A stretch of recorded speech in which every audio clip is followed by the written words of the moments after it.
봉수군 우두머리 박가는 이미 내 손에 있소. 그놈 밑에 봉수군도 모두 입을 맞춰 놓았으니 그날이 오면 봉화는 결코 도성으로 올라가지 않을 것이오. 그렇다면 우리의 계획은 완벽하오. 그렇소. 청 황제께서 따로 보답을 약조하셨습니다. 일이 끝나면 좌수 어른은 압록강 너머 큰 고을의 주인이 되실 것입니다. 봉화대에는 봉수군이 늘 있지 않더냐? 아닙니다, 어머니. 봉수군 말고 다른 사람들이 밤마다 오르내리는 것 같습니다. 까마귀들이 그 자리를 피해 날고 있습니다. 도리야, 그런 말은 함부로 하는 것이 아니다. 좌수 어른 기회라도 들어가면 우리 모자가 어찌 될지 모른다. 마을 사람들 앞에서는 절대 입 밖에 내지 말 거라. 어르신, 봉화대 위에 봉수군 말고 다른 사람들이 자꾸 드나드는 모양입니다. 이놈아, 좌수 어른이 알면 네 어미를 경을 칠게야. 다시는 그런 소리 말 거라. 좌수 어른, 변두리 돌이라는 놈이 자꾸 봉화대를 입에 올리고 다닙니다. 마을 사람들은 다 웃어넘기지만 두고 보아서는 아니 될 듯합니다. 10살짜리 놈이라 하더냐. 그 어린 것 입을 막아라. 말이 시끄럽지 않게 단단히 겁을 주고 다시는 봉화 이야기를 못하게 하라. 큰 소리 나면 외려 의심을 사니라. 다시 한번 봉화대 운운하면 네 어미부터 경을 칠 줄 알아라. 제가 본 것은 거짓이 아닙니다. 한 번만 새들을 살펴봐 주시기를. 한 번만 더 그 입을 놀리면 네 어미가 어찌 될지 모른다. 거짓 봉화를 알아낸 도리의 활약이 기대됩니다. 구독과 좋아요로 도리를 응원해주세요. 자, 이제 이야기 속으로 들어가 보겠습니다. 병자호란이 일어나기 한 해 전 인조 13년 늦겨울이 막 풀리던 무렵의 일이었습니다. 평안도 의주 변방 압록강 너머에서 청나라 군대가 칼날을 갈며 호시탐탐 조선 땅을 노리던 위태로운 시절이었습니다. 도성에서 가장 멀리 떨어진 이 변방 마을은 봉화대 하나가 살림줄이나 다름없었습니다. 산봉우리에 피어오르는 연기 한 가닥이 도성으로 향하는 유일한 외침이었고 그 연기를 보고서야 임금과 조정이 변방의 위급을 비로소 알 수 있었기 때문입니다. 그런 변방 마을의 우두머리 자리에 좌수 김가라는 자가 앉아 있었습니다. 본디 한양에서 벼슬길이 막혀 변방으로 밀려난 자였는데 변방으로 밀려난 뒤로는 백성을 더더욱 모질게 다루었습니다. 흉년이 들어보리 한가마니가 귀하던 해에도 김가는 세곡을 2배로 거두었고 그것도 모자라 빚을 갚지 못하는 집의 어린 처녀를 첩으로 끌어다 자기 사랑채에 가두었습니다.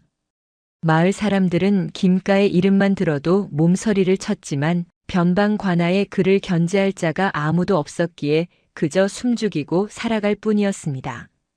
그해 봄 어느 깊은 밤 김가의 사랑채에 낯선 자 하나가 은밀히 들었습니다. 청나라 말씨가 어색하게 섞인 사내였는데 품속에서 묵직한 은전 보따리를 꺼내 김가의 무릎 앞에 슬며시 내려놓았습니다. 좌수 어른, 약조하신 일은 어찌 되어 가고 있습니까?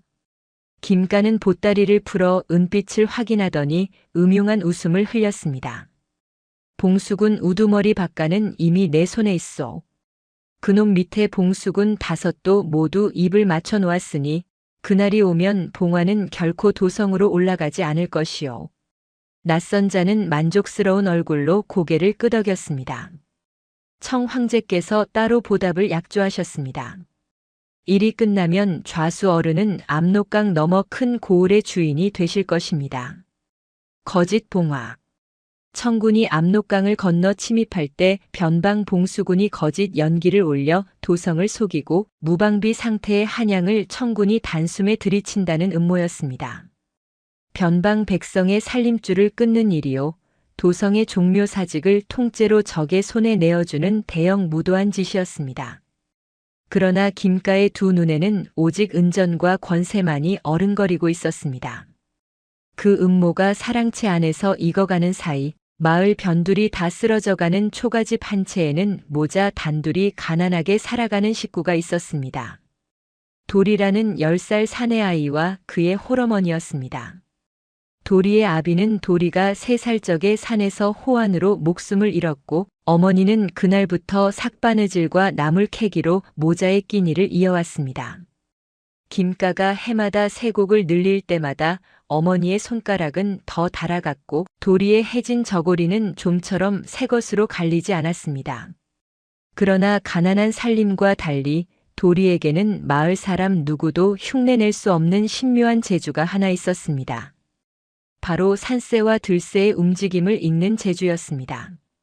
까치가 어느 방향으로 우는지 까마귀 떼가 어느 골짜기로 모여드는지, 산비둘기가 평소보다 늦게 둥지로 돌아오는지를 보고서 도리는 산 너머에 사람이 몇이나 다녀갔는지, 어디쯤에서 누가 무엇을 하고 있는지를 어림잡아 알아맞히곤 하였습니다. 어머니가 산으로 나물 캐러 갈 때면 도리는 늘 산 어귀에서 새들을 올려다보고는 일렀습니다.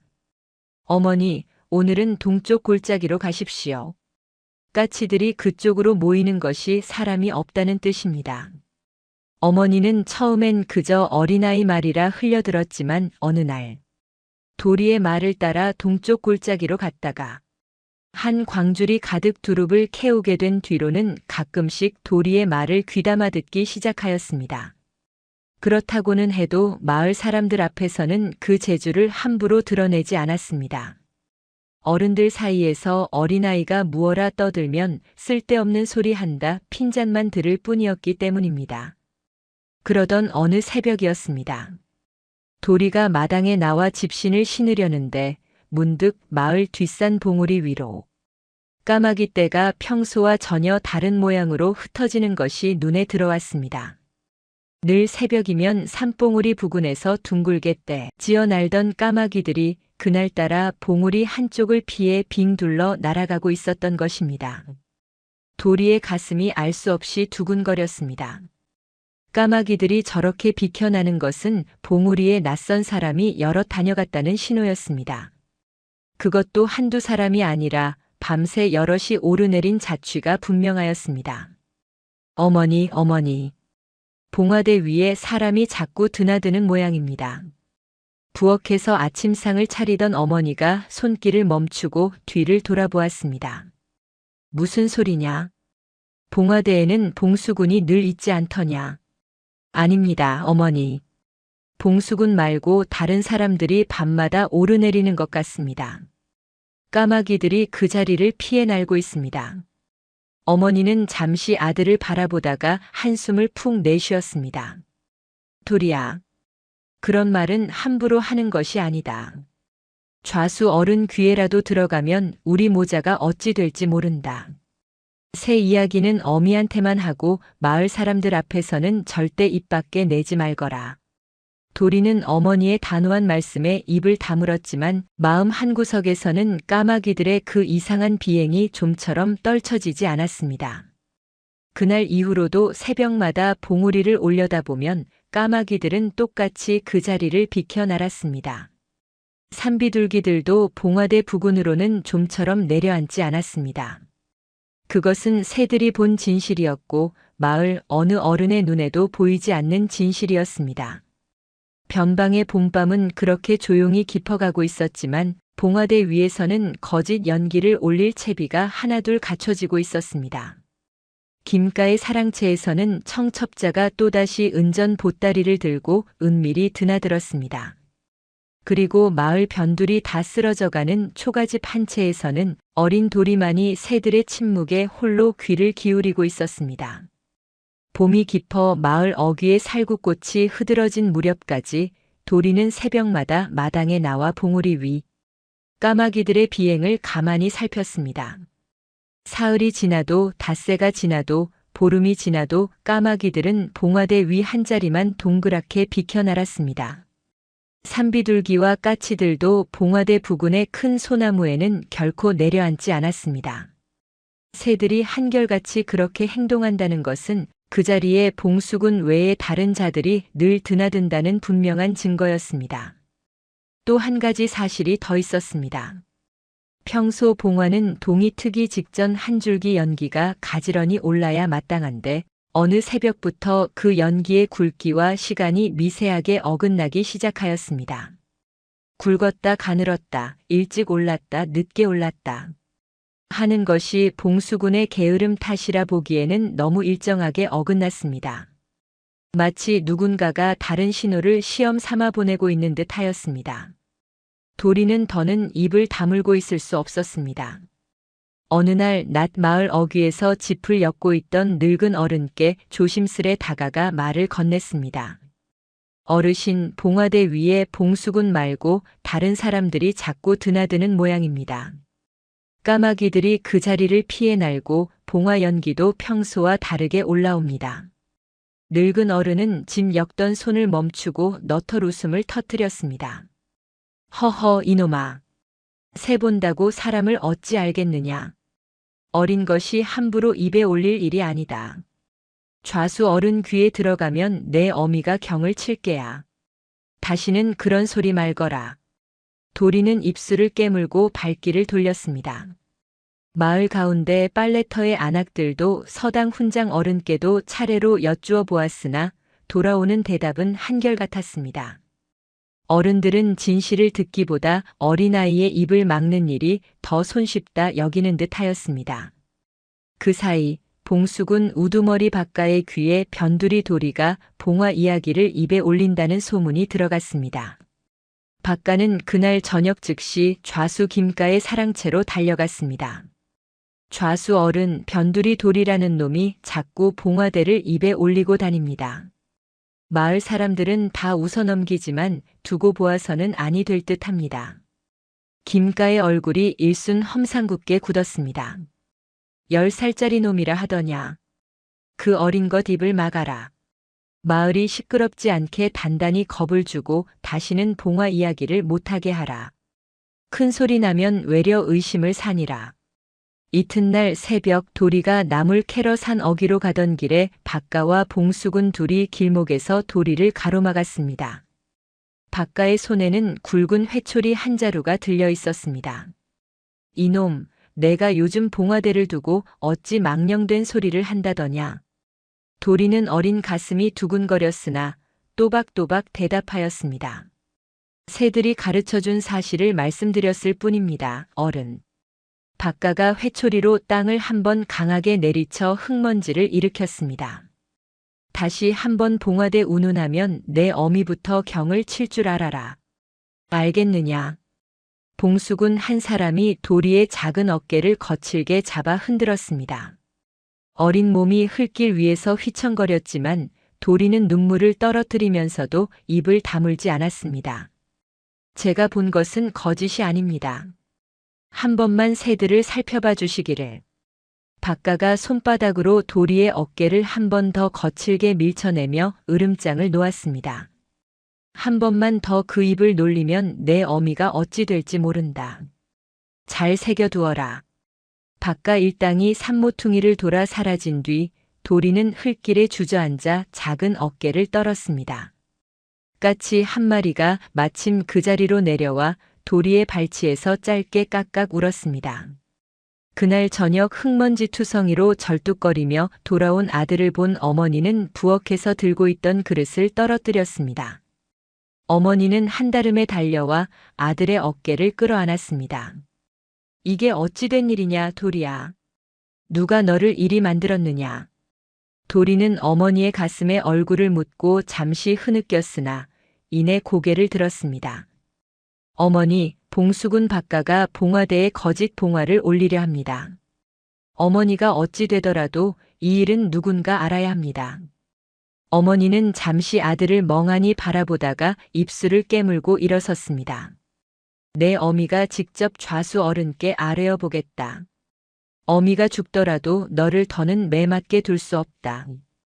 이튿날 아침 어머니는 해진 치맛자락을 단단히 여미고 좌수 김가의 관아 앞에 나아갔습니다. 흙바닥에 무릎을 꿇고 두 손을 모아 큰 소리로 호소하였습니다. 좌수 어른, 봉수군이 봉화를 잘못 올리려 한다는 말이 있사오니 부디 한번 살펴봐 주시기를 청합니다. 김가가 사랑채에서 천천히 나와 어머니를 굽어보았습니다. 그 얼굴에는 이미 노기가 가득하였습니다. 인연이 어디서 거짓 풍문을 함부로 퍼뜨리려 하느냐. 변방을 어지럽히는 죄 어찌 가벼이 넘기랴. 인연을 옥에 가두어라. 좌우의 사령들이 어머니를 거칠게 일으켜 세웠습니다. 어머니는 흙바닥에 끌리면서도 고개를 들어 외쳤습니다. 좌수 어른, 우리 도리는 어립니다. 어미를 가두시되 어린 것은 건드리지 마십시오. 관아 문이 닫히고 어머니의 목소리가 옥문 너머로 사라진 뒤에야 마을은 다시 조용해졌습니다. 그러나 그 조용함은 바람 한 점 없는 음산한 침묵이었습니다. 어머니가 옥졸들에게 끌려가던 짧은 순간 헝클어진 어머니의 머리채와 흙바닥에 질질 끌리던 치맛자락이 어린 도리의 두 눈에 깊이 박혔습니다. 어머니의 마지막 외침이 귓가에서 좀처럼 그치지를 않았습니다. 옥졸들이 어머니를 어떻게 다룰지 그 음습한 오간에서 어머니가 무엇을 견뎌야 할지를 생각하니 어린 가슴이 미어졌습니다. 소식을 듣고 한달음에 관아 앞으로 달려간 도리가 굳게 닫힌 대문 앞에 무릎을 꿇고 한참을 통곡하였으나 그를 거들떠보는 이는 아무도 없었습니다. 지나가던 마을 사람들도 좌수의 노여움을 살까 두려워 고개를 돌리고 빠르게 지나칠 뿐이었습니다. 해가 서산으로 기울 무렵 도리는 옷자락으로 눈물을 닦고 일어섰습니다. 마을 안에는 더 이상 호소할 자가 없었습니다. 좌수가 매수되어 있고 봉수군이 매수되어 있으며 마을 어른들은 입을 다물고 있는 이상 변방의 어느 누구도 진실을 들으려 하지 않을 것이었습니다. 그렇다면 변방 너머 옆 고을의 삿도를 찾아갈 수밖에 없었습니다. 한밤이 깊어 마을이 모두 잠든 시각 도리는 해진 저고리 자락을 단단히 여미고 살인문을 살그머니 열었습니다. 산길은 험하고 봄밤은 차가웠지만 어머니의 얼굴을 떠올리며 한 걸음 한 걸음 산을 넘었습니다. 달빛마저 구름에 가려진 골짜기에서 도리는 손으로 흙길을 더듬어가며 한 걸음씩 나아갔습니다. 멀리서 부엉이가 길게 울었고 가까운 덤불에서 무엇인가 부스럭거릴 때마다 어린 가슴이 철렁 내려앉았습니다. 그러나 도리는 멈추지 않았습니다. 흙바닥에 끌리던 어머니의 치맛자락이 자꾸 눈앞에 떠올랐고 한 걸음이라도 멈추는 것이 어머니에게 죄를 짓는 것만 같았습니다. 옆 고을에는 청렴하기로 이름난 삿도가 있다는 말을 일전에 훈장께 잠시 들은 적이 있었습니다. 어린 도리의 작은 집신이 가시덤불에 찢기고 발등에 잔 상처가 맺혔지만 도리는 멈추지 않았습니다. 먼동이 틀 무렵 마침내 옆 고을 관아 앞에 다다른 도리는 흙먼지 투성이의 몸으로 삿도의 행차를 기다렸습니다. 새벽 산책을 마치고 관아로 들어서던 삿도 앞에 작은 집신이 다 다른 어린 도리가 길에 엎드려 외쳤습니다. 삿도 나리, 변두리 의주 마을에서 온 도리라 하는 아이입니다. 한 번만 제 이야기를 들어주십시오. 청렴한 삿도가 걸음을 멈추고 어린 도리를 굽어보았습니다. 그 눈매에는 의심과 동시에 한 줄기 호기심이 어렸습니다. 무슨 사연이냐? 말해보아라. 도리는 그 자리에 무릎을 꿇은 채 그동안의 일을 모두 아뢰었습니다. 봉수군이 매수되어 있고 좌수가 한밤중 청첩자와 거래하며 거짓 봉화를 준비하고 있다는 사실, 그리고 그 모든 것을 자신이 새들의 움직임으로 알아챘다는 사실까지를 단숨에 토해냈습니다. 끝으로 어머니가 옥에 갇혔으며 어머니의 목숨이 위태롭다는 사실도 덧붙였습니다. 삿도가 한참을 침묵하더니 마침내 입을 열었습니다. 어린아이가 새를 보고 사람의 일을 안다? 그런 허황된 말을 어찌 믿으라는 게냐? 도리는 고개를 들고 삿도의 얼굴을 똑바로 바라보았습니다. 삿도 나리 마당의 참새떼를 보십시오. 저기 동쪽 담장 모퉁이의 참새들은 잠시 후 일제히 서쪽으로 날아오를 것입니다. 누군가 동쪽 담장 너머에서 다가오고 있기 때문입니다. 삿도가 의아한 얼굴로 동쪽 담장 쪽을 바라보았습니다. 그 순간 정말로 참새떼가 일제히 서쪽으로 날아올랐고 곧이어 동쪽 담장 모퉁이에서 물지개를 진 사령 하나가 모습을 드러냈습니다. 삿도의 눈썹이 미세하게 떨렸습니다. 도리가 다시 입을 열었습니다. 삿도 나리, 저기 처마 끝에 까치 두 마리는 지금 부엌 쪽을 향해 머리를 돌리고 있습니다. 부엌에서 곧 누가 무언가를 떨어뜨릴 것입니다. 말이 채 끝나기도 전에 부엌 안에서 둔탁한 그릇 깨지는 소리가 들렸습니다. 삿도는 한참을 말없이 도리를 내려다보다가 천천히 고개를 끄덕였습니다. 허정령 새들이 너에게 말을 하는 것이로구나. 내가 한 말 어디까지 사실인지 내 직접 살펴야겠다. 이리 가까이 오너라. 청렴한 사또는 어린 도리를 관아 안으로 들이고 무엇보다 뜨거운 죽 한 그릇과 마른 옷부터 갖다 주라 명하였습니다. 그리고 그 자리에서 결심한 듯 자신의 측근 군관 하나를 가만히 불러 귓속말로 무언가를 일렀습니다. 봉화대의 진실이 처음으로 변방을 벗어나 다른 고을 청렴한 사또의 마음에 가닿는 순간이었습니다. 청렴한 사또는 이름이 윤대감이라 하였습니다. 본디 한양에서 사간원의 정원으로 있다가 직언을 그치지 않아 변방 가까운 고을로 좌천된 자였으나 백성을 다스리는 자리에서는 그 고듬이 오히려 더 깊이 빛났습니다. 윤대감은 어린 도리를 사랑채 한 구석 작은 방에 머물게 하고 측근 군관 한 사람을 가만히 불렀습니다. 자네는 오늘 밤 길을 떠나 변방 의주 마을로 잠입해 들어가게. 평민의 옷차림으로 사흘만 봉화대 부군을 살피되 절대 마을 사람들 앞에 정체를 드러내지 말게.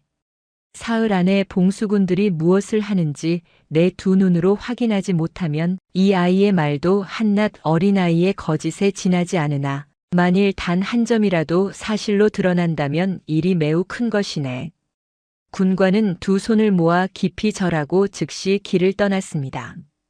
그날 저녁 무명 배우 차림으로 변방에 들어선 군관은 마을 어귀의 늙은 객주를 빌려 묵으며 봉화대로 오르는 길목을 사흘 밤낮 살폈습니다. 첫째 날 밤 군관은 봉화대 아래 큰 바위 뒤에 몸을 숨기고 봉수군들의 동태를 살폈습니다.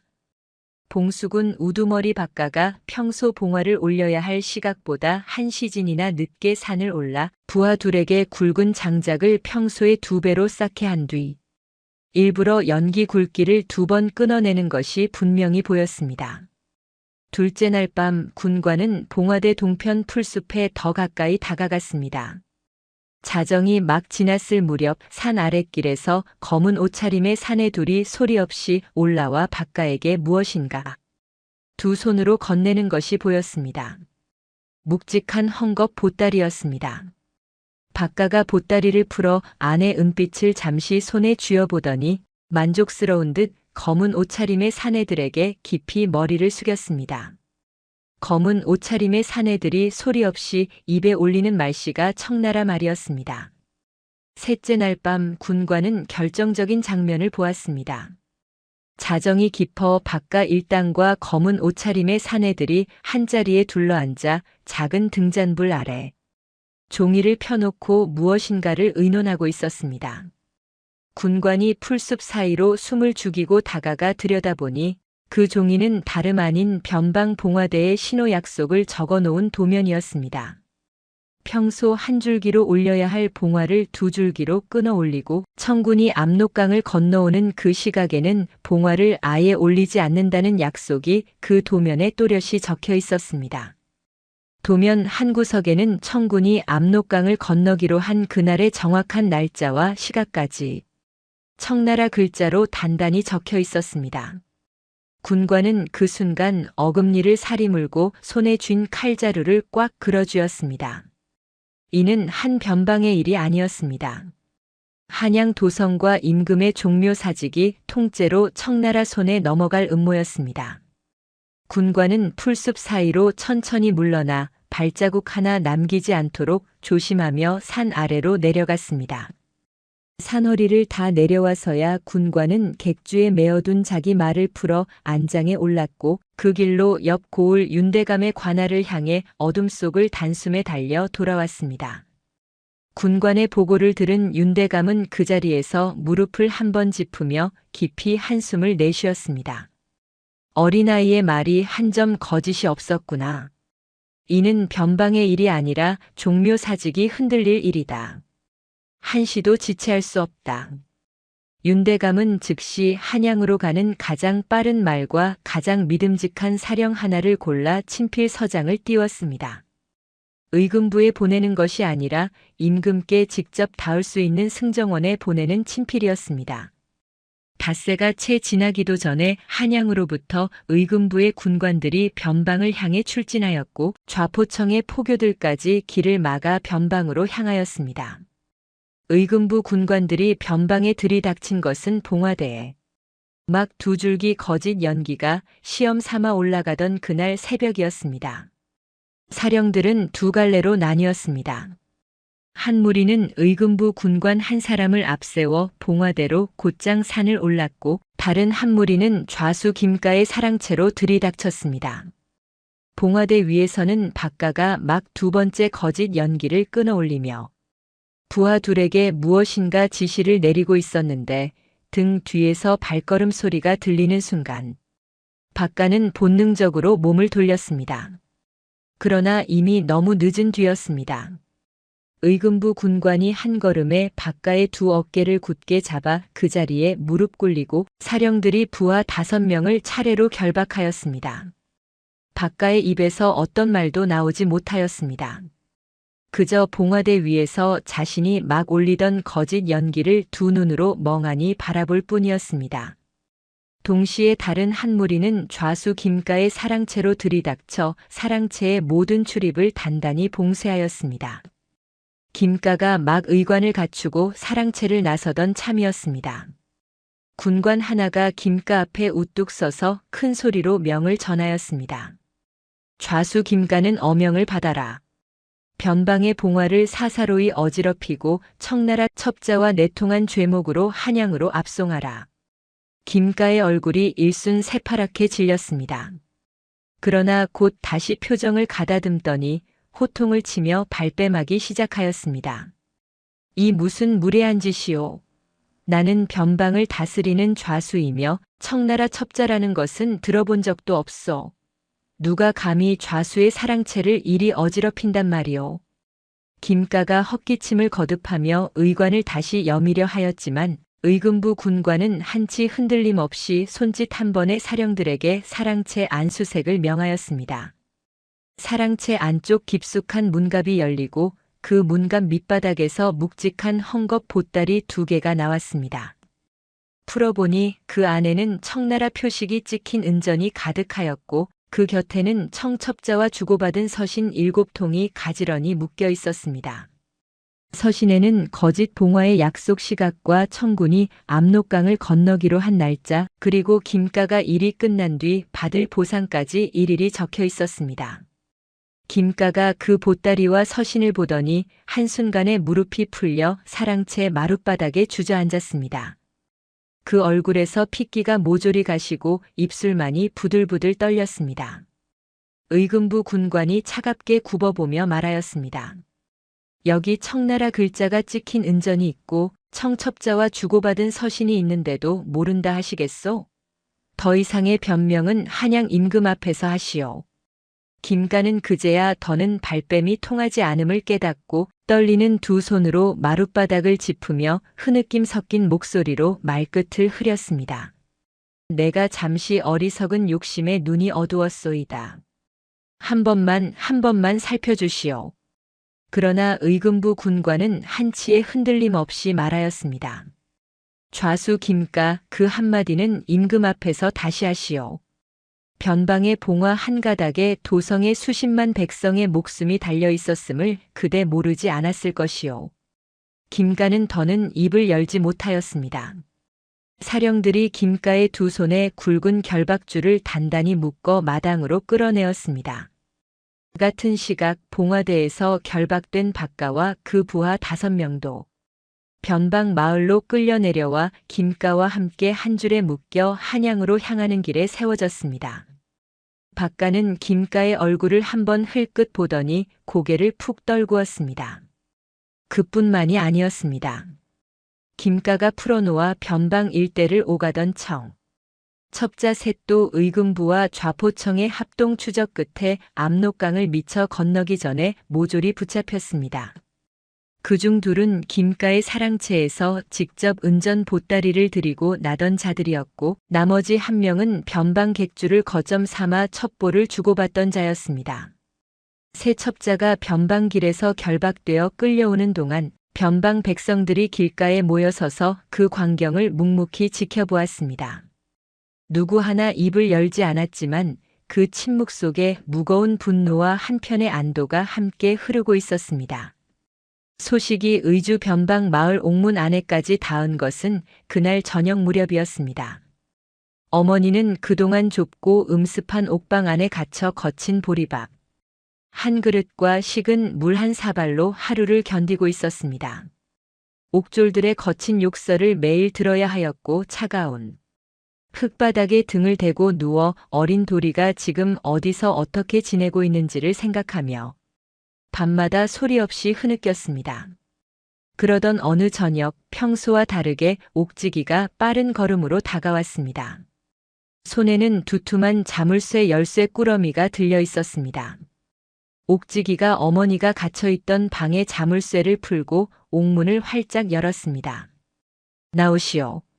좌수 김가가 결박되어 한양으로 압송되었고 부인은 변방을 어지럽힌 일이 아니라 도리어 변방을 살리려던 일이었다 하여 무혐의로 방면되었소. 어머니는 한참을 그 자리에 멍하니 서 있다가 떨리는 손으로 헝클어진 머리채를 매만지며 천천히 옥마당으로 걸어 나왔습니다. 어머니가 옥문을 막 나서는 그 순간 마당 끝에서 한 어린 그림자가 달려와 어머니의 품에 와락 안겼습니다. 어머니, 돌이었습니다. 어머니는 두 팔로 아들을 꼭 끌어안고 한참을 흐느꼈습니다. 어린 도리의 작은 등을 쉼없이 어루만지며 어머니는 떨리는 목소리로 거듭 같은 말을 되풀이하였습니다. 내가 나를 살렸구나. 우리 도리가 어미를 살렸구나. 옆에 서 있던 윤대감이 한 걸음 다가와 어머니께 정중히 머리를 숙였습니다. 부인, 험한 옥살이를 겪으셨소. 모자의 일은 머자나 한양에서 어명으로 다시 밝혀질 것이오. 어린 도리를 데리고 나와 함께 한양으로 올라가셔야 하겠소. 임금께서 친히 부르고 계시오. 어머니는 눈물이 채 마르기도 전에 두 손을 모아 윤대감께 절하였습니다. 변방 마을의 늙은 어른들과 빨래터의 안악들은 닫힌 살인문 안에서 그 광경을 멀리서 지켜보며 부끄러워 고개를 들지 못하였습니다. 어린 도리의 말을 비웃고 함부로 흘려보냈던 이들이었습니다. 까치 한 마리가 그 마을 어느 처마 끝에 내려앉아 마치 모든 일을 처음부터 지켜본 자처럼 깍깍 짧게 울었습니다. 이튿날 새벽 윤대감의 행차에 어머니와 도리가 함께 올랐습니다. 김가와 박가 일당이 묶여가던 길과는 다른 길, 한양의 어전을 향하는 길이었습니다. 변방의 들판 위로 까치 떼가 한 줄로 길게 따라 날았고 까마귀들은 다시 봉화대 위 한자리를 비켜 날지 않고 본래의 둥근 무리를 이루어 평온히 산봉우리를 돌았습니다. 새들의 침묵이 비로소 풀린 새벽이었습니다. 한양 어전. 의금부의 추궁을 거쳐 끌려온 좌수 김가가 임금 앞에 무릎을 꿇었습니다. 김가는 처음 변방 사랑채에서 보였던 그 어리석은 발뺌은 더 이상 입에 올리지 못하였습니다. 청나라 글자가 찍힌 은전 보따리와 청첩자와 주고받은 서신 7통이 어전 마당에 가지런히 놓여 있었고 그 곁에는 거짓 봉화의 약속을 적어 놓은 도면이 펼쳐져 있었습니다. 김가는 마룻바닥에 이마를 박고 떨리는 목소리로 모든 죄를 토설하였습니다. 신이 어리석은 욕심에 눈이 어두워 청나라 첩자를 사랑채에 들였고 변방 봉수군 박가와 그 부하 5을 매수하여 거짓 봉화를 올리려 하였사옵니다. 청 황제가 보낸 은전을 받고 도성의 종묘 사직을 통째로 적의 손에 넘기려 한 죄, 10,000번 죽어 마땅하옵니다. 임금이 한참을 침묵하시다가 무겁고 단호한 어성으로 명을 내리셨습니다. 좌수 김가는 그 죄 무겁기가 산과 같다. 변방 백성 앞에서 효수형에 처하여 2번 다시 이러한 일이 없도록 본보기로 삼으라. 봉수군 박가와 그 부하 5은 모두 차명에 처하고 청나라 첩자 셋도 같은 죄로 다스리라. 김가가 빼앗은 변방 백성들의 전답과 가사는 본래 주인들에게 모조리 돌려주고 김가의 첩으로 끌려갔던 어린 처녀들은 모두 본가로 돌아가게 하여 그 가산도 후히 보태주라. 판결이 그날로 내려졌습니다. 좌수 김가는 변방 의주로 다시 압송되어 변방마을 어귀의 너른 마당에서 백성들이 지켜보는 가운데 효수에 처해졌습니다. 김가에게 매를 맞고 살림을 빼앗기던 백성들이 그 광경을 묵묵히 지켜보며 누구 하나 입을 열지는 않았으나 그 침묵 속에는 오랜 세월 묵혀두었던 한이 마침내 풀려나가는 무거운 안도가 흐르고 있었습니다. 봉수군 박가와 그 부하들은 한양 의금부 앞마당에서 차례로 차명에 처해졌고 청나라 첩자 셋도 같은 길을 따랐습니다. 김가가 빼앗았던 전답이 본래 주인들에게 돌아온 날 변방 마을은 오랜만에 작은 잔치 분위기를 되찾았습니다.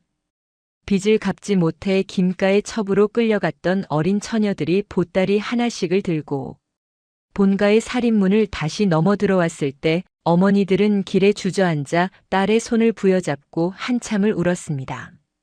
김가의 곳간에서 끌어내어진 곡식 가마니와 무명배, 두루마리는 그동안 가혹한 세곡에 시달리던 집집에 한 짐씩 나누어 드렸고 살림이 너무 어려운 집에는 작은 송아지 한 마리씩도 거저 메어 주었습니다. 그동안 김가의 두려움 속에서 입을 닫고 살아온 변방. 노인들이 모처럼 마을 평상에 모여 앉아 막걸리를 한 사발씩 나누며 어린 도리가 새들을 보고 모든 일을 알아챘다는 이야기를 거듭 입에 올렸습니다. 도리를 비웃었던 늙은 어른과 빨래터의 아낙들은 그 자리에 함께 끼지 못하고 멀리서 부끄러운 기색으로 그저 고개만 끄덕일 뿐이었습니다. 판결이 내려진 지 반달이 채 지나지 않아 청나라의 진짜 군대가 마침내 압록강을 건너 변방으로 밀려들었습니다. 그러나 이번에는 봉화대 위에 새로 부임한 봉수군이 정확하고 가지런한 한 줄기 연기를 평소의 약속대로 끊임없이 도성으로 올려보냈습니다. 도성에서는 그 연기 하나를 보고 즉시 변방 침입을 알아채어 임금이 친히 어영청에 어명을 내려 군대를 변방으로 급파하고 한양 도성의 방비를 단단히 갖추도록 하셨습니다. 청나라 군대는 도성이 미리 방비를 마친 모습을 보고 깊숙이 들어오지 못하고 변방에서 발이 묶였으며 곧 의주를 지나 압록강 너머로 다시 쫓겨 돌아갔습니다. 도성과 종묘 사직이 한 가닥 봉화 덕분에 그 위기를 무사히 넘긴 것이었습니다. 변방 백성들은 청군이 물러난 다음 날 새벽 봉화대를 올려다보며 한 줄기 가지런한 연기가 평소대로 차분히 오르는 광경을 한참을 말없이 바라보았습니다. 누군가는 두 손을 모아 산을 향해 절을 올리기도 하였고 누군가는 옆 사람의 손을 가만히 잡았습니다. 거짓 봉화가 도성을 속이려 한 그날의 일을 떠올리며 변방 백성들은 어린 도리가 새들에게서 읽어낸 그 한 가닥 진실이 곧 도성 수십만 백성의 목숨이었음을 비로소 깊이 깨달았습니다. 전란이 끝난 뒤 임금이 어전에서 친히 도리와 그 어머니를 부르셨습니다. 변두리 의주에서 한양까지 올라온 모자는 해진 옷을 새 옷으로 갈아입었으되 어머니의 손등에 박힌 굳은 살과 어린 도리의 작은 두 손은 그대로였습니다. 임금이 어좌에서 천천히 내려와 어린 도리의 머리를 손수 어루만지셨습니다. 내가 비록 어리나 어느 어른보다 변방을 바로 보았고 어느 신하보다 백성과 종묘 사직을 살렸도다. 새와 더불어 말하는 그 신묘한 재주는 하늘이 내신 것이니 내 너에게 산세의 도령이라는 벼로를 친히 내리노라. 곁에 선 어머니께도 임금이 친히 두 손을 모아 절을 받으셨습니다. 부인이 옥에서 견디면서도 아들의 진실을 끝내놓지 않으셨소. 변방의 효부 칭호와 함께 모자가 평생을 평안히 살아갈 전답과 곡식을 친히 내리겠소. 어머니는 두 눈에 가득 차오르는 눈물을 옷고름으로 닦아내며 깊이 절을 올렸습니다. 도리 또한 어린 손을 가지런히 모아 임금께 절을 올렸습니다. 임금이 그 모습을 한참을 바라보시며 깊이 고개를 끄덕이셨습니다. 모자는 임금이 내리신 비단과 쌀과 은자, 그리고 변방의 너른 전답 한 자락을 안고 다시 의주 변방으로 돌아갔습니다. 마을 어귀에 다다랐을 때 까치떼가 한 줄로 길게 마중을 나와 모자의 머리 위에서 깍깍 울었습니다. 까마귀들은 봉화대 위 한자리를 비켜 날던 그 음울한 비행을 다 잊은 듯 본래의 둥근 무리를 이루어 산봉우리를 평온히 돌고 있었습니다. 새들의 침묵이 풀렸고 변방의 봄은 비로소 제 빛을 되찾았습니다. 훗날 변방 어디서든 새벽마다 새들이 평소와 다르게 흩어지면 마을 사람들은 자연스레 산봉우리를 올려다보고는 산새의 도령이 어릴 적 한 일을 떠올리며 미소를 지었다 합니다. 어머니의 손을 잡고 산길을 오르내리는 도리의 작은 집신 발자국이 변방의 흙길 위에 오래도록 남았더라 하니 그 신묘한 재주는 한 아이의 것이 아니라 곧 변방 백성을 살린 하늘의 뜻이었음을 누구나 알았던 까닭입니다.